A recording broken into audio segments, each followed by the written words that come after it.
Glaciers अर्थ पर fresh water का सबसे बड़ा सोर्स है, जो अर्थ के फ्रेश वाटर का 75% स्टोर है। आज यही ग्लेशियर्स अर्थ के 10% हिस्सा कवर करते हैं, जो कुछ डेकेड्स पहले 32% एरिया कवर करते थे। लेकिन अब ये सब धीरे धीरे खत्म होता जा रहा है। ग्लेशियर मॉनिटरिंग सर्विस WGMS और अदर स्टडीज़ के अनुसार मेल्टिंग ग्लेशियर्स ग्लोबल सी लेवल राइज में लगभग 21% रीज़न है।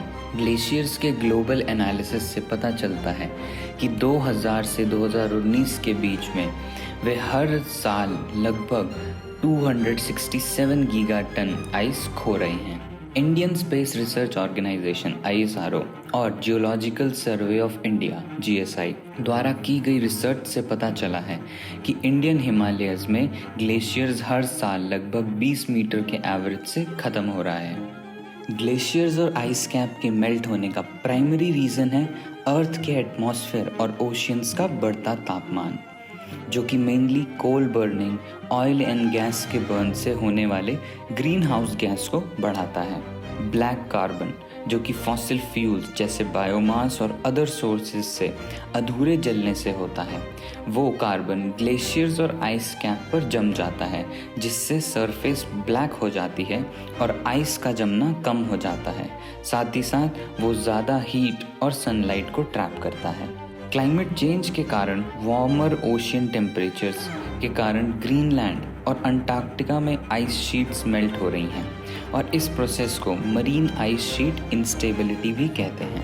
मेल्टिंग ग्लेशियर्स और आइस कैप्स समुद्र के लेवल को बढ़ाते हैं, जिससे कोस्टल फ्लड्स, इरोजन और लॉस ऑफ लैंड बढ़ता है। ग्लेशियर्स नेचुरल रिजर्वायर्स के रूप में काम करते हैं, खासकर हिमालयाज, एंडीज एंड एल्प्स, जो नदियों और झरनों के पानी की सप्लाई को पूरा करते हैं।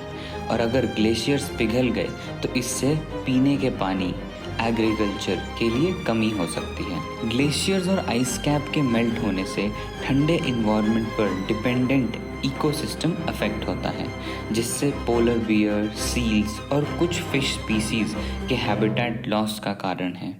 ग्लोबल वार्मिंग से निपटने का सबसे इफ़ेक्टिव सॉल्यूशन में से एक है फॉसिल फ्यूल्स पर डिपेंडेंट कम होना और like solar, wind, hydro power जैसी रीन्यूएबल एनर्जी सोर्सेज पर शिफ्ट होना, जिससे कि कार्बन एमिशन कम हो।